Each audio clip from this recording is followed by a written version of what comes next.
सखियों, सहेलियों और सखाओं को रेडियो सखी ममता सिंह का नमस्कार। संगीता जी, आपको भी हमारा नमस्कार। आपको भी हमारा बहुत बहुत नमस्कार और सभी सखियों को, सभी सुनने वाले हमारे श्रोताओं को बहुत बहुत नमस्कार। क्या हाल है संगीता जी? बिल्कुल ठीक है, एकदम ठीक। हाँ। वैसे भी घर से जब हम आते हैं और घर के जो काम काज हम निपटाते हैं तो अगर किसी का सहयोग मिल जाता है तो बड़ा रिलैक्स फील होता है। वो चेहरे पे दिखाई दे रहा है हम दोनों के। दरअसल होता क्या है कि हम जो महिलाएं होती हैं घर की सारी जिम्मेदारी अपने ऊपर ओढ़ लेती हैं और लगता है कि हमसे अच्छा कोई घर का कामकाज कर ही नहीं सकता।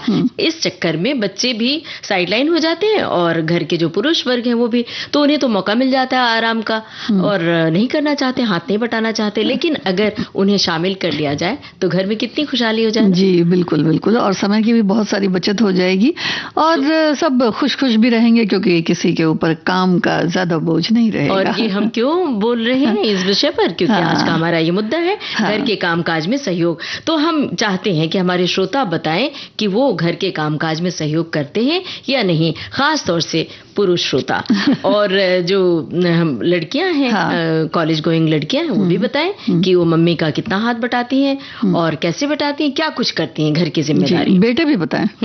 बिल्कुल जी। और आज का जो विषय है जो हम लेकर आए हैं अपने सखाओं के लिए, अपनी सखियों के लिए, ये विश्व स्टील पैन दिवस है, आज मनाया जा रहा है ममता जी।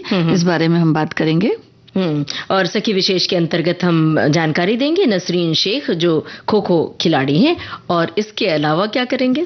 इसके अलावा किचन में चलेंगे, व्यंजन बनाएंगे। बिना व्यंजन के तो बात पूरी नहीं होती है, क्योंकि अगर खाएंगे नहीं तो एनर्जी कहाँ से आएगी। और पौष्टिक खाना भी जरूरी है चटपटे स्वाद के साथ साथ। हमारे श्रोता भी लिख भेजे कि उनके क्या पसंदीदा व्यंजन हैं। और आज तारीख याद है ना, 11 तारीख है 11 तारीख और 15 अगस्त को हम जश्न आजादी मना रहे हैं। तो जब आजादी का पर्व आता है तो हमें अपना बचपन याद आता है, वो तैयारी याद आती है कि सुबह सुबह उठ के तैयार होना। अब ये सारी बातें तो हम जिस दिन 15 अगस्त को ही बातें करेंगे। लेकिन अभी हर घर तिरंगा अभियान जो चल रहा है उसके बारे में थोड़ी सी जानकारी अपने श्रोताओं को दे दें। दरअसल हर घर तिरंगा अभियान आजादी का अमृत महोत्सव का हिस्सा है, जिसे देश भर के घरों में तिरंगा फहराने के लिए डिजाइन किया गया है और नागरिकों से अपने घरों में तिरंगा फहराने और झंडे के साथ एक सेल्फी क्लिक करके इसे सोशल मीडिया पर अपलोड करें, ये इसका मुख्य उद्देश्य है। और अभियान के अगले चरण में 9 से 12 अगस्त तक लोगों को साथ लाने और इसके बारे में प्रचार प्रसार करने और ध्वज की उपलब्धता, सार्वजनिक स्थलों पर तिरंगा दिखाई दे, फहराए, इसके बारे में लोगों को जागरूक बनाना। और इसका उद्देश्य एक और है संगीता जी कि लोग इसी बहाने एक साथ बातें करते हैं, इकट्ठे होते हैं, एकजुट होते हैं। तो उससे भी वो भावना, देश प्रेम की जो एक भावना है वो जगती है और इसे बड़ी मतलब एक तरह से कह सकते हैं कि बल मिलता है।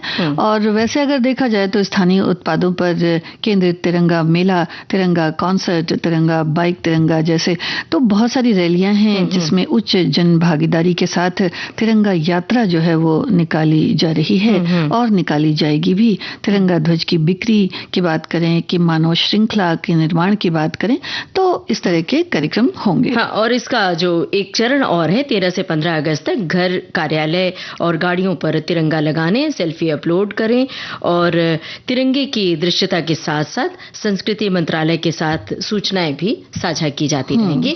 और अब जब बात चली है देशभक्ति के भाव की तो एक ऐसा ही गीत बनता है, सुनते हैं ये गाना।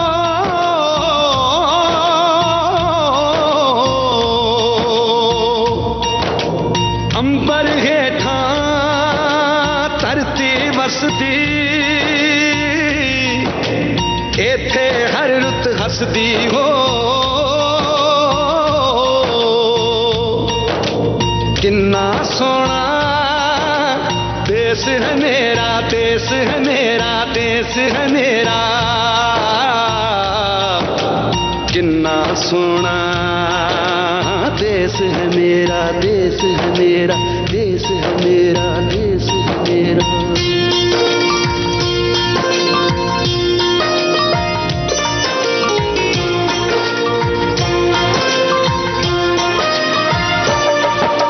धरती सुनहरी अंबर नीला,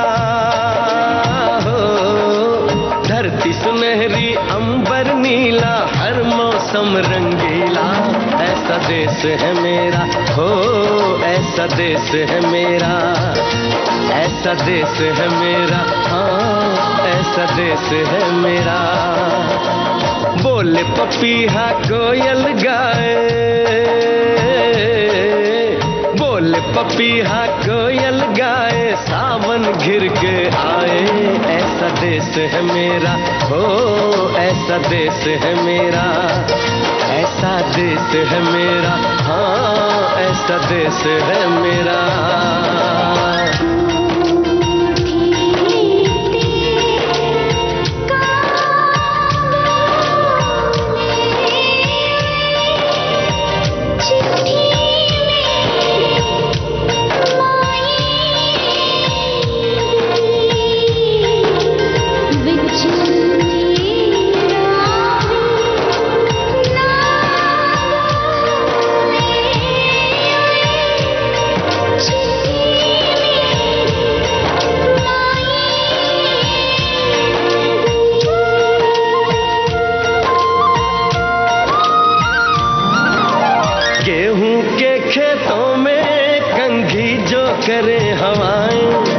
रंग बिरंगी कितनी चुनरियां उड़ उड़ जाएं,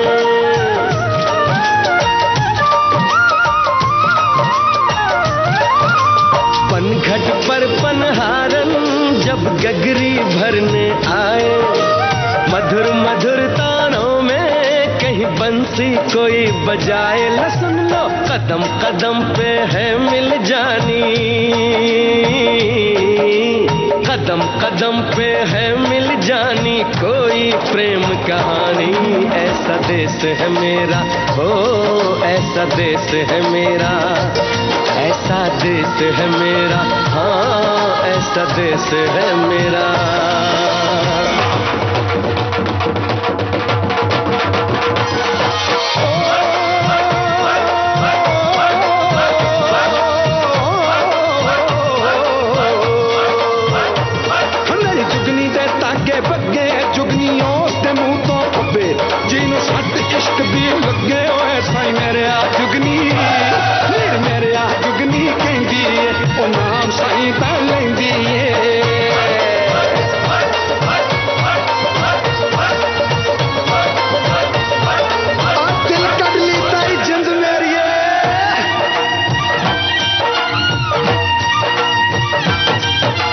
बाप के कंधे चढ़ के जहाँ बच्चे देखे मेले, मेलों में नट के तमाशे, कुल्फी के चाट के ठेले,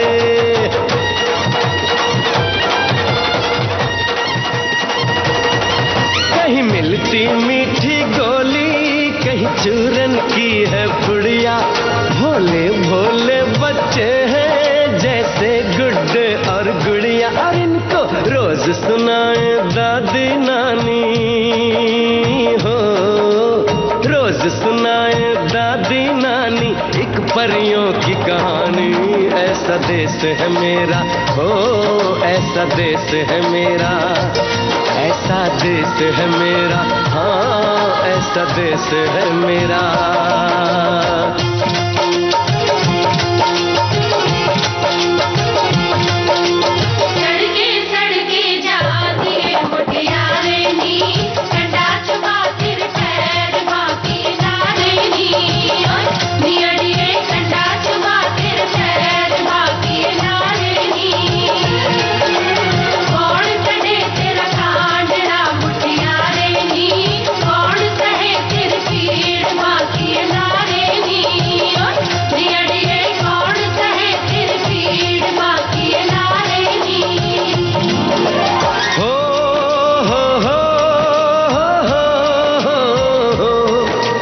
देश में मेहमानों को भगवान कहा जाता है, वो यहीं का हो जाता है जो कहीं से भी आता है।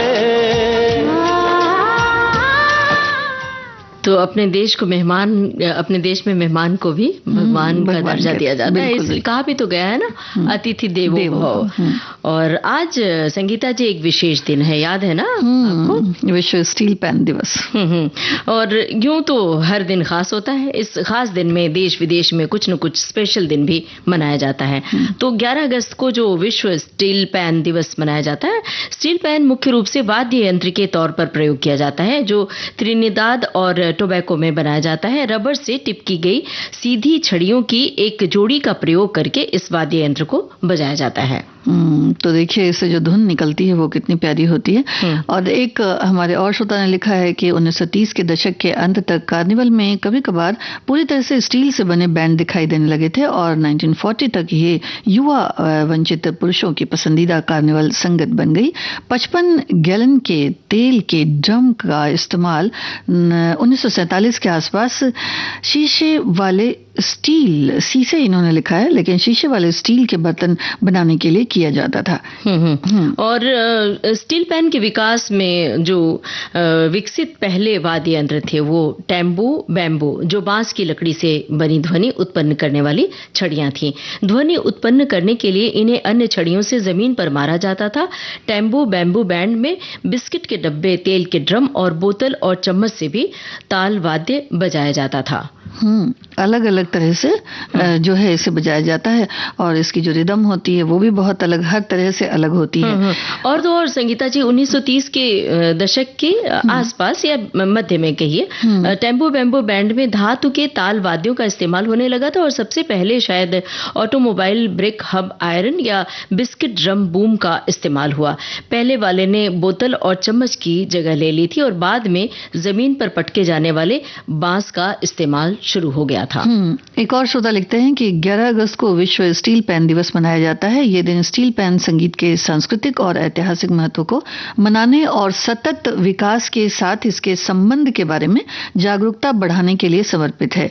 यूनाइटेड नेशंस संयुक्त राष्ट्र महासभा ने 11 अगस्त को विश्व स्टील पैन दिवस के रूप में घोषित किया और इस दिन को मनाने का उद्देश्य समावेशी समाजों, टिकाऊ समुदायों और रचनात्मक अर्थव्यवस्था को बढ़ावा देना है। क्योंकि कहीं ना कहीं अगर देखा जाए तो ये जो इस तरह की चीजें होती हैं या किसी देश विशेष का, किसी जगह विशेष का जो वाद्य यंत्र होता है वो हर क्षेत्र में देखा जाए तो उसके लिए एक उपयोगिता होती है और उसके बहाने अपनी जो संस्कृति होती है या जो कल्चर होता है उसको आगे बढ़ाने का काम किया जाता है। बिल्कुल सही कह रही हैं आप। और ये भी बता दें अपने श्रोताओं को कि पहली बार था जब ब्रिटिश जनता इस वाद्य यंत्र के सीधे संपर्क में आई। ये समझना मुश्किल था कि 55 गैलन का तेल का ड्रम संगीत में ध्वनि कैसे उत्पन्न कर सकता है, गीतों की धुनें बजाने के लिए जो बिल्कुल उपयुक्त नहीं था।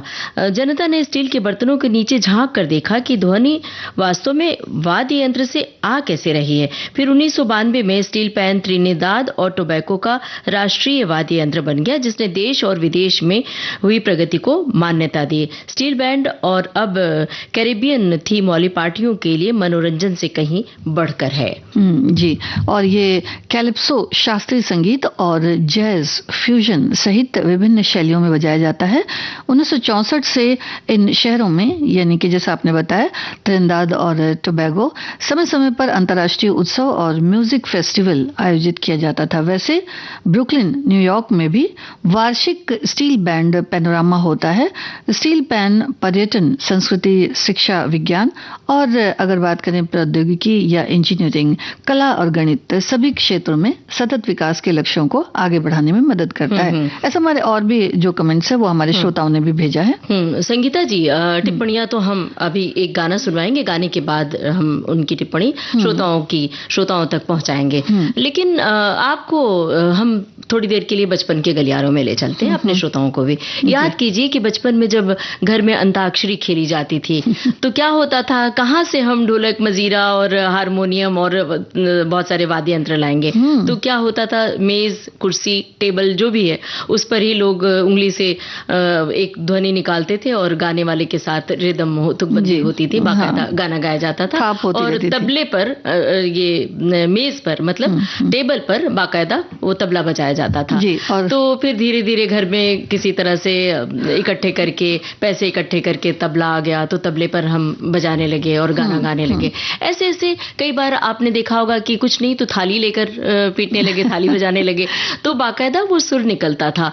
और आपको ये भी याद होगा, बहुत ही प्रयोगवादी और बड़े सुरीले संगीतकार हैं अपने राहुल देव बर्मन, जिनके गाने विविध भारती से दिन भर बजते रहते हैं। उन्होंने कांच के ग्लास से संगीत तैयार किया और वो संगीत है ये। सुनते हैं पहले ये गाना, ये देखिए। तो ये संगीत का भी एक तरीका है, सुनते हैं।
सजाऊंगा लुट कर भी तेरे बदन की डाली को, लहू जिगर का दूंगा हंसी लबों की लाली को।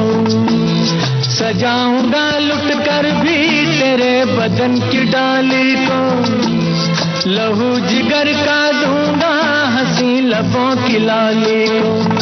है वफा क्या इस जहां को, एक दिन दिखला दूंगा मैं दीवाना। चुरा लिया है तुमने जो दिल को, नजर नहीं चुराना सनम। बदल के मेरी तुम जिंदगानी, कहीं बदल ना जाना सनम। ले लिया दिल, हाय मेरा दिल, हाय दिल लेकर मुझको ना बहलाना। चुरा लिया है तुमने जो दिल को,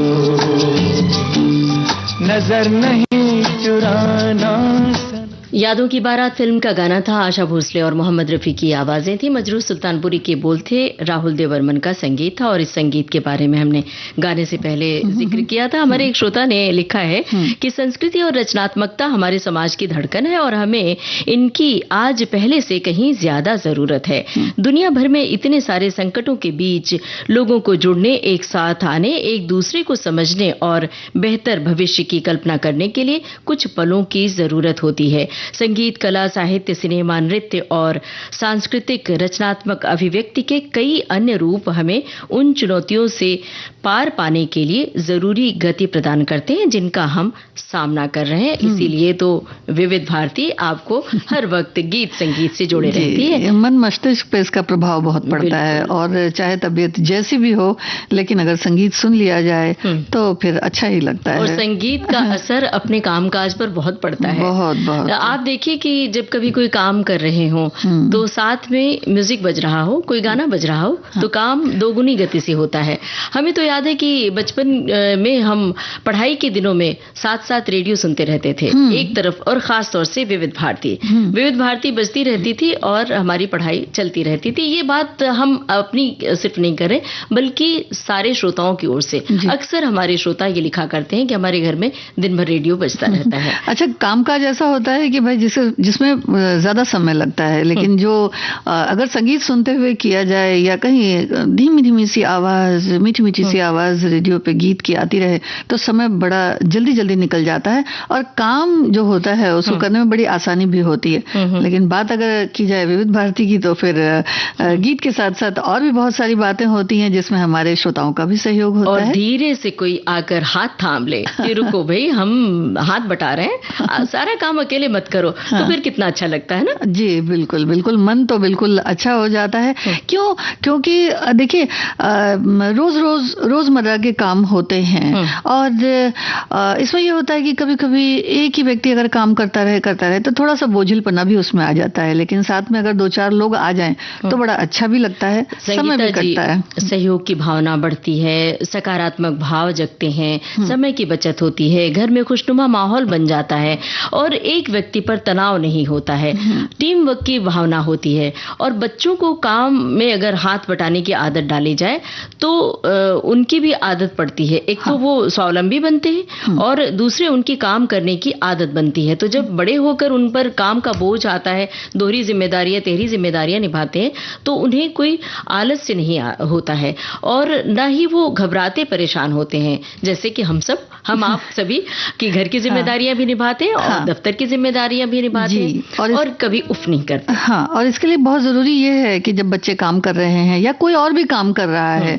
तो किसी एक को ये नहीं समझना चाहिए कि हम बहुत परिष्कृत तरह से करते हैं। जैसे हम ही लोग हैं तो कई बार सोचते हैं कि भाई चलो बच्चे ठीक तरह से नहीं करेंगे इस काम को, तो ये भावना बिल्कुल हटा देनी चाहिए। नहीं तो फिर क्या होता है कि एक बार 2 बार, लेकिन उसके बाद फिर कोई सहयोग करने आएगा नहीं। बिल्कुल, तो ज्यादा टोका टाकी भी नहीं करनी है, नहीं तो सामने वाला हाथ जोड़ेगा कि भाई ये मेरे से नहीं होगा। अच्छा तरीका बहाना है कि नहीं ये काम तो मुश्किल है, मेरे से नहीं होगा, तो ये नौबत नहीं आने देने चाहिए।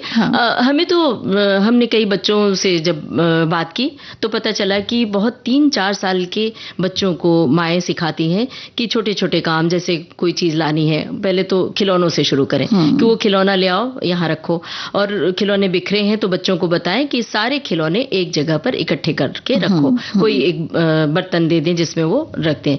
यहाँ से शुरुआत होती है। फिर उसके बाद किचन के काम को सिखाएं। चम्मच ढेर सारे रख दिए टेबल पर और उसको चम्मच ले आके सजा दें, वो उसमें स्टैंड में, चम्मच का जो स्टैंड होता है उसमें लगाएं। तो आजकल तो टीचर भी पूछती है बच्चों से कि आप घर में अपनी मम्मी की मदद करते हैं, हाथ बटाते हैं?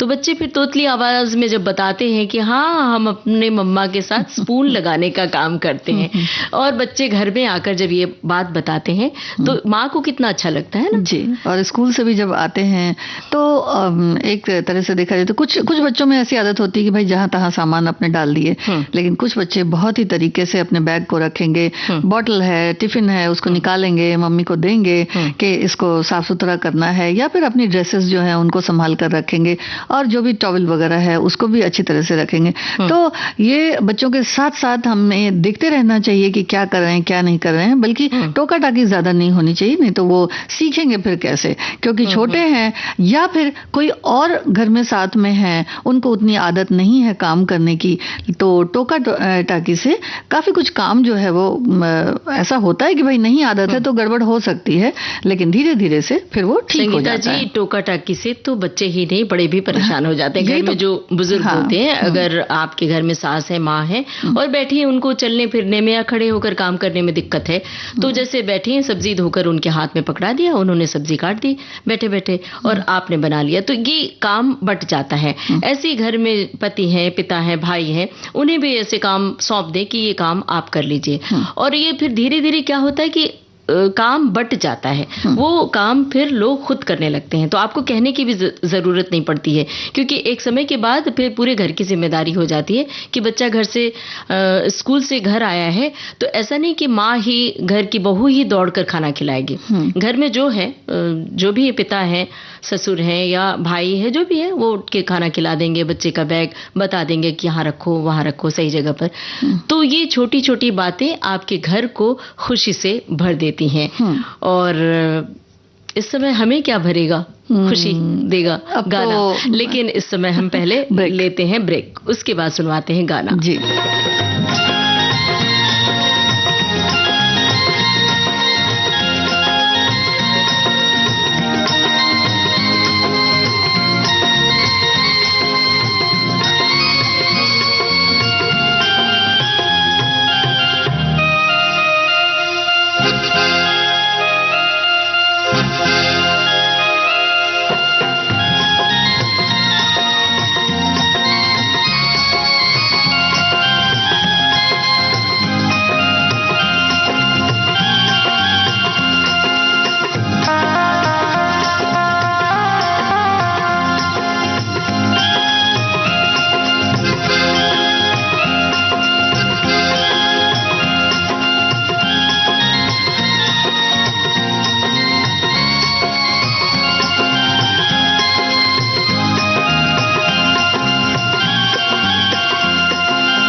विविध भारती से ये है कार्यक्रम सखी सहेली। मैया, गंगा मैया। एक शहर की याद, जहाँ से आप अवतरित हुए इस धरती पर, पहला मील का पत्थर तो वो है। उनके जीवन के कुछ अनकहे किस्से। 15-20 साल पहले पिताजी को एक दिन बताया कि पापा, वो जो पूजा की अलमारी पे अखबार के नीचे जो आप लोग चेंज रखते थे, वहाँ से मैं कभी कभी पैसे चुराता आलू की टिक्कियाँ खाने के लिए। उन्होंने वो किया जो उनके मन ने कहा। तब मैं पिताजी के पास गया तो उनको बताया कि मुझे बम्बई जाना है, फिल्में बनाना चाहता हूँ। ऋषि कपूर साहब को राजी करने में वक्त नहीं लगा, उनको बहुत पसंद आई कहानी। अनुभव से समृद्ध लेखक और निर्देशक अनुभव सिन्हा। छोटी छोटी रातें लंबी हो जाती है। बेहद चर्चित फिल्मों के चितेरे आ रहे हैं विविध भारती पर। आज के मेहमान 13 अगस्त शाम 4 बजे सिर्फ विविध भारती पर।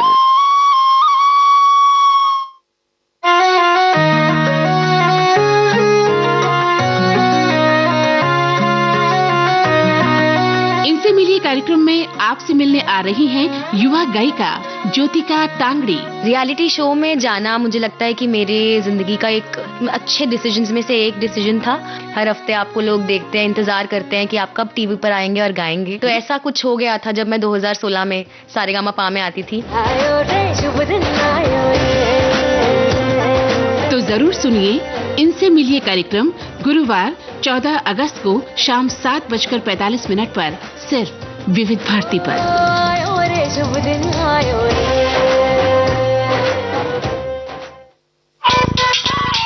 एक आदर्श बालक जो बोलते हैं ना, जो उसका काम करे पर उसके दिमाग में पूरा जज कर रहे सबको। जब वो पढ़ाई कर रहे थे तभी उन्होंने तय कर लिया था कि फिल्में बनानी है। So I remember my first short film I did was in my 11th standard. O Henry का एक शॉर्ट स्टोरी था जो मैं अडैप्ट किया, और वो आफ्टरनून मैं, मेरा ब्रदर, मेरा एक्टर्स बन गए और उन्होंने अपने ख्वाब पूरे किए। नॉर्मल ऐसा सिचुएशन लगता है, उसमें क्या ड्रामा हो सकता है? उसमें तुम ड्रामा खोजते हो, दैट इज योर स्टाइल, ये तू रख। सितारे जमी पर और शुभ मंगल सावधान जैसी फिल्मों के निर्देशक R.S. प्रसन्ना पापा कहते थे ऐसा काम करेगा, अपनी जिंदगी की कहानी लेकर आ रहे हैं विविध भारती पर। बॉम्बे टॉकीज 16 अगस्त शाम 4 बजे सिर्फ विविध भारती पर। ममता जी, घर के कामकाज में सहयोग को लेकर हमारे एक श्रोता लिखे हैं कि घर के सभी सदस्यों को घर के कामों में सहयोग करना चाहिए। अपने घर के बच्चों में भी ये आदत डालनी चाहिए। घर में साफ सफाई, झाड़ू लगाना, घर में आए लोगों को पानी पिलाना, इससे घर की गृहिणी का काम बहुत आसान हो जाता है और काम में बहुत जो समय है वो समय पर पूरा हो जाता है। तो ये जो है इन्होंने लिखा है और कामकाज के विषय में हमारे और भी श्रोताओं ने अपनी बातें लिखी हैं। तो संगीता जी, क्या होता है कि घर अगर सहयोग से चलता है, जब मतलब सहयोग मिलता है तो एक समृद्ध परिवार बन जाता है और खुशहाली बनी रहती है। और कुछ इसी तरह की बात ये गाना भी कहता है कि अगर घर में खुशहाली रहेगी तो हमारा नजरिया भी बदलता है। तो अपने घर को अपने नजर से देखें। ये तेरा घर, ये मेरा घर, किसी को देखना हो घर तो पहले आके मांग ले मेरी नजर, तेरी नजर। ये तेरा घर, ये मेरा घर, किसी को देखना हो घर तो पहले आके मांग ले मेरी नजर, तेरी नजर। ये तेरा घर, ये मेरा घर, ये घर बहुत हसीन है, ये घर बहुत हसीन है, ये घर बहुत हसीन है।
घर के सभी सदस्य काम में सहयोग करें, मदद करें।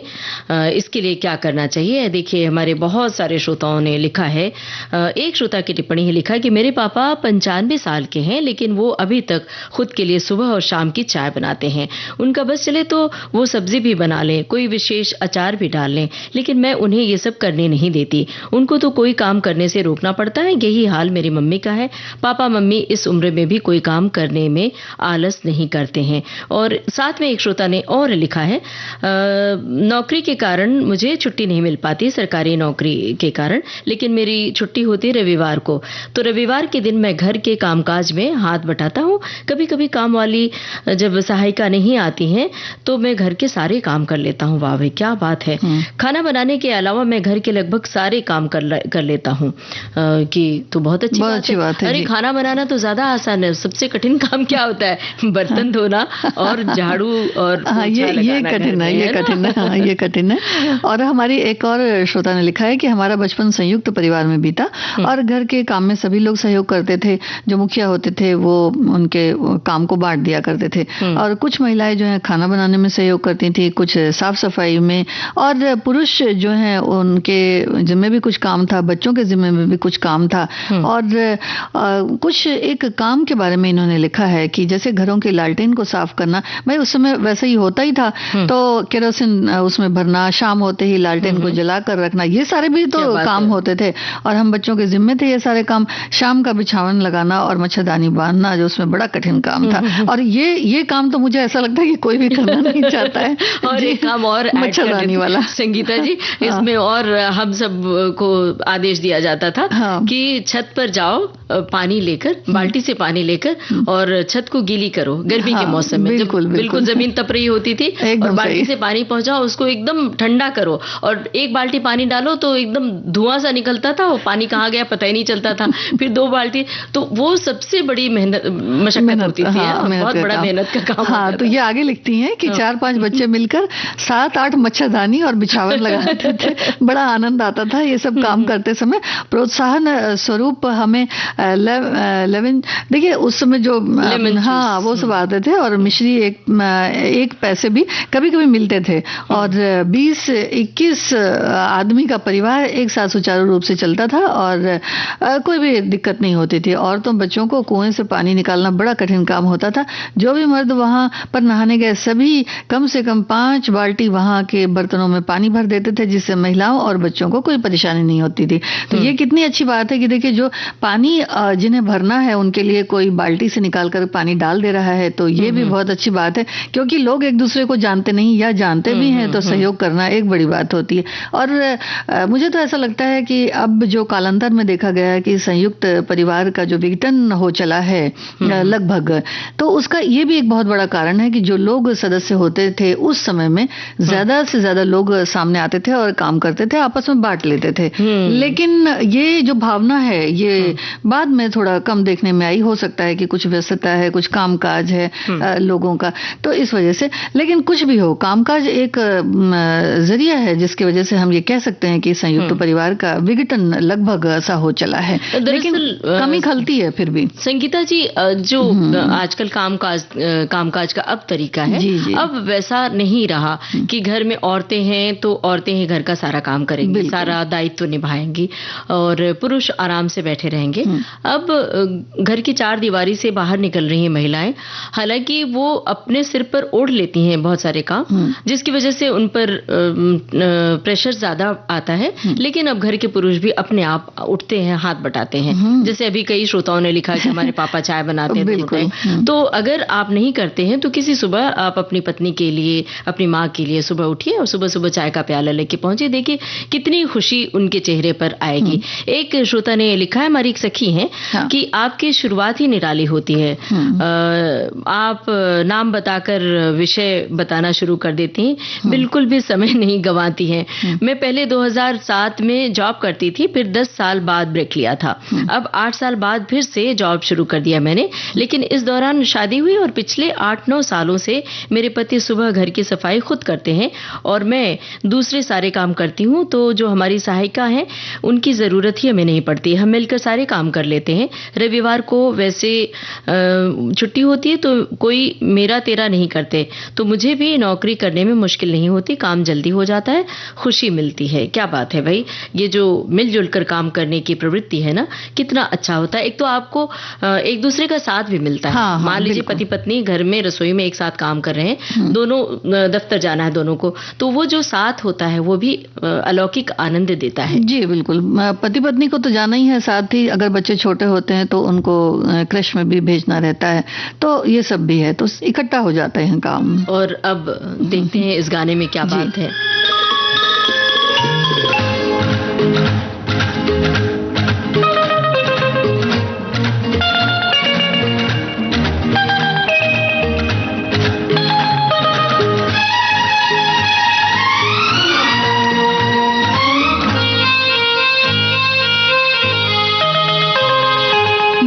मैंने देखा है ये एक सपना, फूलों के शहर में है घर अपना, क्या समा है तू कहाँ है,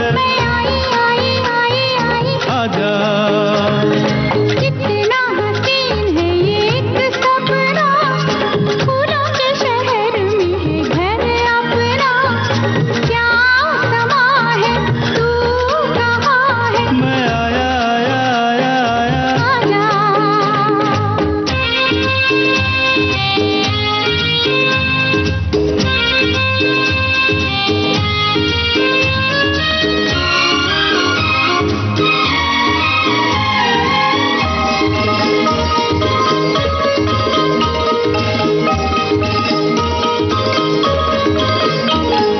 यहाँ तेरा मेरा नाम लिखा है, रास्ता नहीं ये आम लिखा है, ओ ये है दरवाजा जहाँ तू खड़ी है, अंदर आ जाओ सर्दी बड़ी है, यहाँ से नजारा देखो पर्वतों का, झांकू मैं कहाँ से कहाँ है झरोका, ये यहाँ है तू कहाँ है, मैं आई आजा। कितना हसीन है ये एक सपना, फूलों के शहर में घर अपना, क्या समा है तू कहाँ है, मैं आया आजा।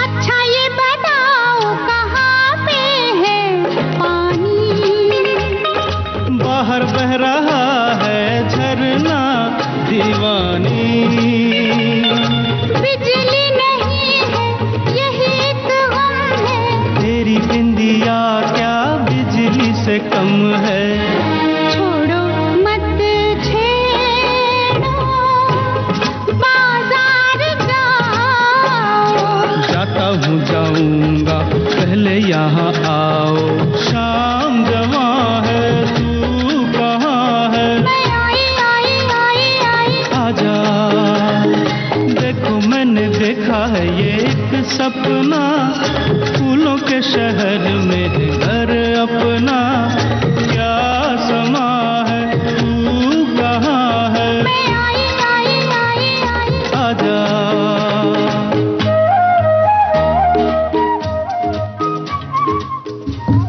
आज हम एक खिलाड़ी के बारे में बात करते हैं और बचपन वाला खेल। आज हम कितनी बार बचपन के गलियारों में जा रहे हैं संगीता जी, कुछ बातों के जरिए। हाँ। खो खो एक खेल होता था। हाँ। और बड़ा मजा आता था खेलने में। हाँ। और ये कहा जाता है कि खास तौर से लड़कियों के लिए बड़ा उपयुक्त खेल है, लेकिन हमें लगता है कि लड़के लड़कियां सभी खेलते हैं, लेकिन ये खेल बड़ा ही मनोरंजक होता था और हम सब सारी सहेलियां मिलके खेला करते थे। खो खो खिलाड़ी हैं नसरीन शेख, जिन्होंने इस फील्ड में, इस क्षेत्र में अपना नाम रोशन किया है। ये महिला राष्ट्रीय खो खो टीम की पूर्व कप्तान है। नसरीन शेख के बारे में थोड़ी और जानकारी हम दे दें। नसरीन का जन्म 7 नवंबर 1998 को दिल्ली के शकूरपुर में हुआ था। अपनी शिक्षा दीक्षा पूरी करते खो खो खेल में उन्होंने उतना ही ध्यान दिया जितना कि पढ़ाई में। तो एक साथ उनकी पढ़ाई चलती रही और दूसरी तरफ खेल का सिलसिला। कक्षा 3 से ही नसरीन ने खो खो खेलना शुरू कर दिया था और बड़ी होने तक वो एक अच्छी खिलाड़ी बन गई। कक्षा 3 कितनी छोटी रही होंगी ना? बहुत छोटी, 3 साल के बच्चे बहुत छोटे जी। और दिल्ली में उन्होंने स्नातक की पढ़ाई की, वहां से पूरी हुई उनकी पढ़ाई और फिर उन्होंने कला स्नातक की उपाधि प्राप्त की यहीं से। शारीरिक शिक्षा में स्नातक किया। अब नसरीन भारतीय विमानपत्तन प्राधिकरण में एक अनुबंधित नौकरी करती हैं। और नसरीन शेख दक्षिण एशियाई खेलों में भारतीय महिला खो खो टीम की इन्होंने कप्तानी की, जहां भारत ने स्वर्ण पदक जीता। उन्होंने पहले खो खो विश्व कप में अपने सफल प्रदर्शन किए और फिर इस अभियान के बाद उन्होंने इससे एक दूरी बना ली और जनवरी 2025 में नई दिल्ली में आयोजित पहला खो खो विश्व कप जीतने वाली भारतीय महिला टीम का हिस्सा थी वो। जी, भारतीय टीम ने ग्रुप चरणों में इनकी अगुवाई में दक्षिण कोरिया, ईरान और मलेशिया को क्वार्टर फाइनल में, बांग्लादेश को और सेमीफाइनल में दक्षिण अफ्रीका को हराया। उन्होंने फाइनल में नेपाल को 78-40 से हराया था। यानी स्कोर्स इनके जो थे वो। और कई सारे पुरस्कार भी हैं। तो BBC sports women of the year 2025 में इन्हें दिया गया और अर्जुन पुरस्कार से उन्हें 2023 में सम्मानित किया गया। तो जब भी हम जब महिला खिलाड़ी की बात करते हैं, इस प्रोग्राम में महिला खिलाड़ी की बात करते हैं, तो हम अपनी सखियों से खास तौर से ये जरूर कहना चाहते हैं कि आपके अंदर अगर खेल की प्रतिभा है तो उसे जरूर आगे बढ़ाएं। न केवल उन लड़कियों से हम ये आग्रह करते हैं बल्कि परिवार के सदस्यों से, सखाओं से भी यही आग्रह करते हैं कि आपके घर में आपकी जो बेटी है, आपकी बहन है, उनके अंदर खेल की किसी भी क्षेत्र में प्रतिभा है तो उन्हें आगे बढ़ने का मौका दें। क्योंकि लड़कियां खेल में अब अपना नाम लहरा रही हैं, बिल्कुल रोशन कर रही हैं। कोई मत वाला आया मेरे द्वारे, कोई मत वाला आया मेरे द्वारे, अखियों से करेगा अजब इशारे, अखियों से करेगा अजब इशारे, कोई मत वाला आया मेरे द्वारे, कोई मत वाला आया मेरे द्वारे।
तो ये गाना हमारी सखिया और सखा सुन रहे थे लव इन टोक्यो फिल्म का, लता मंगेशकर की आवाज में, शैलेंद्र की रचना थी, शंकर जयकिशन की धुन थी। और अब घड़ी की ओर जरा देखिए, बिना खाने पीने की बात किए प्रोग्राम कैसे पूरा होगा। तो हमारी सखियों ने और सखाओं ने भी कुछ रेसिपी लिख भेजी है। हाँ। भाई जब भी खाने पीने की बात होती है या खाना संपन्न होता है तो मीठा जरूर किसको नहीं पसंद होता है। बिल्कुल। और उसमें भी कलाकंद। अब हमारे एक श्रोता ने लिख भेजा है कि कलाकंद कैसे बनाएं। पहले तो सामग्री नोट कर लें और उसके बाद कैसे बनाएं। 2 लीटर दूध चाहिए कलाकंद बनाने के लिए। इसमें से 1 लीटर दूध का पनीर बनाना है। शक्कर 1 कप, और कम ज्यादा भी कर सकते हैं शक्कर अपने हिसाब से। और पिसी हुई इलायची चाहिए, पिस्ता बारीक कटा हुआ। और बनाएं कैसे। पनीर में से पानी अच्छे से निकाल लें। एक कढ़ाई में 1 लीटर दूध डालें, उसमें शक्कर डालकर उसे उबालें। गाढ़ा हो जाने पर उसमें पनीर डाल दें, अच्छे से मिलाएं। बर्फी जमाने जैसा हो जाने पर इलायची पाउडर मिलाकर ट्रे में जमाकर ऊपर से पिस्ता की कतरने लगाकर पीस कर लें। कलाकंद तैयार है। ये तो बड़े आसानी से बन गया भाई। हमें तो खाने में ऐसा लगता है कि इसमें बहुत जहमत होगी, लेकिन बहुत आसान है। नहीं, ये है ना, थोड़ी सी जहमत है ममता जी। वो पनीर तैयार करने जी, पनीर भी तैयार करना है। 1 लीटर दूध डालना है, उसमें शक्कर डालकर उसको उबलने के लिए चलाते रहना। जब वो गाढ़ा हो जाए तो यानी थोड़ी है मशक्कत। अब आपने मुश्किल पैदा कर दी। हमने तो इसलिए कहा कि भाई बहुत आसान है, तो ताकि लोग बनाएं, आजमाएं और बताएं कि कैसे बना। नहीं, वैसे आसान ही है, बहुत अच्छा। मैं भी यही सोचती थी कि बड़ी दिक्कत से शायद बनता होगा। तो और कुछ व्यंजन श्रोताओं तक पहुंचा दिया जाए कि एक अच्छा सा आटा बता देते हैं ना कि उससे आप पुए भी बना सकते हैं, या फिर जो कहते हैं ना मीठा ठेकुआ जिसको बोलते हैं, वो भी बना सकते हैं। हाँ, तो अगर मतलब रेशियो थोड़ा सा, अगर 1 किलो है गेहूं तो उसमें 1 पाव ले लें, या थोड़ी जितना आपको पसंद हो, थोड़ा सा जौ ले लें और थोड़ा सोयाबीन ले लें, यानी कि 1-1 कटोरी। अगर 2 कटोरी गेहूं है तो जौ ले लें, फिर थोड़ा सोयाबीन ले लें, उसके बाद चना ले लें, यानी छोटे वाले जो देसी चने होते हैं वो ले लें, और थोड़ा सा नहीं, अच्छा। और थोड़ा सा मक्का ले लें, और इस सबको मिलकर पिसवा करके रख लें। और उसके बाद 4 कटोरी इसमें से ले लें। 1 कटोरी चीनी डालें, 1 कटोरी घी डालें। अगर आपका मन है तो गुड़ को गलाकर उससे भी सान सकते हैं। और फिर अच्छा सा छोटी छोटी गोलियां लेकर के उसका ठेकुआ बना लें, पुआ बना लें। तो ये मीठा सब बहुत अच्छा लगता है, और 15-20 दिन आप इसको रख भी सकते हैं, खा भी सकते हैं। बड़ा कुरकुरा लगता है। और सबसे बड़ी बात यह है कि इसमें जो आटा होता है वो घर का बनाया हुआ और बहुत ही पौष्टिक होता है, जिसमें सभी चीजें, मतलब ज्यादा मिनरल्स, विटामिन सभी हमको मिलते हैं। इसमें थोड़ा सा सौंफ भी डालते हैं। बिल्कुल। और गरी भी डाल सकते हैं। हाँ, गरी भी डाल सकते हैं, टुकड़े टुकड़े काट के बारीक बारीक वो भी डालते हैं, तो उसका एक अलग स्वाद आता है। और ज्यादा क्रिस्पी बनाना है तो उसके लिए मोयन डाल के थोड़ा सा उसको हाथ से उसको थोड़ा सा मैश करना चाहिए, रगड़ना चाहिए, तो वो दरदरा भी होता है और क्रिस्पी बनता है। हाँ, और अगर पूड़ी इसकी बनानी है तो इस आटे की पूड़ी भी बना सकते हैं, लेकिन उसमें थोड़ा सा जो गेहूं का है आटा और मिलाना पड़ेगा, तो उसकी बाइंडिंग जो है वो अच्छी हो जाएगी। रोटी भी बना सकते हैं। तो ये मीठा ठेकुआ तैयार है। हाँ, एक मीठा सा गाना भी।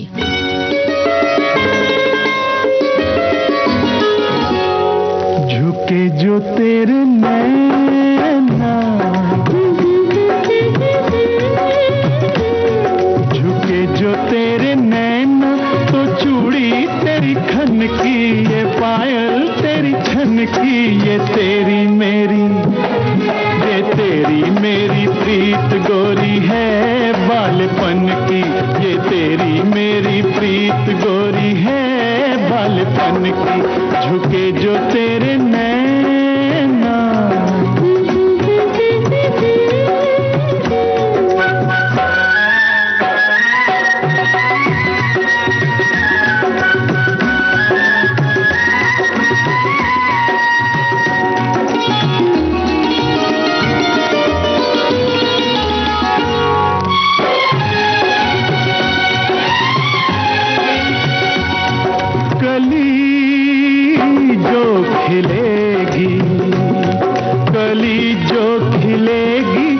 खुशबू उड़ेगी, छुपे फूल फिर भी न खुशबू छुपेगी।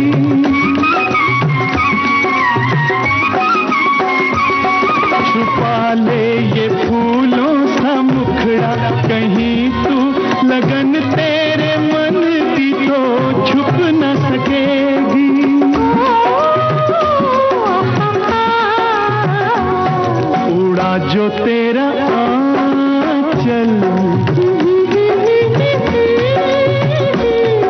उड़ा जो तेरा आंचल, तो चूड़ी तेरी खन की, ये पायल तेरी छन की, ये तेरी मेरी प्रीत गोरी है बालपन की, ये तेरी मेरी प्रीत गोरी है बालपन की, झुके जो तेरे नैना। तो अब घड़ी की ओर देखिए, बिल्कुल वक्त नहीं है कि कोई गाना सुनवाएं या कुछ बोलें बतियाएं। तो अब सखियों और सखाओं से लेते हैं इजाजत। आप सभी को ममता सिंह और संगीता श्रीवास्तव का नमस्कार। सखी सहेली कार्यक्रम की प्रोड्यूसर अनुश्री पाठक।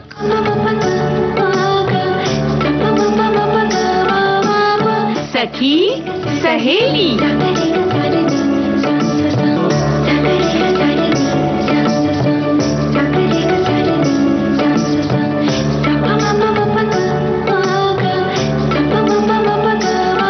सखी सहेली।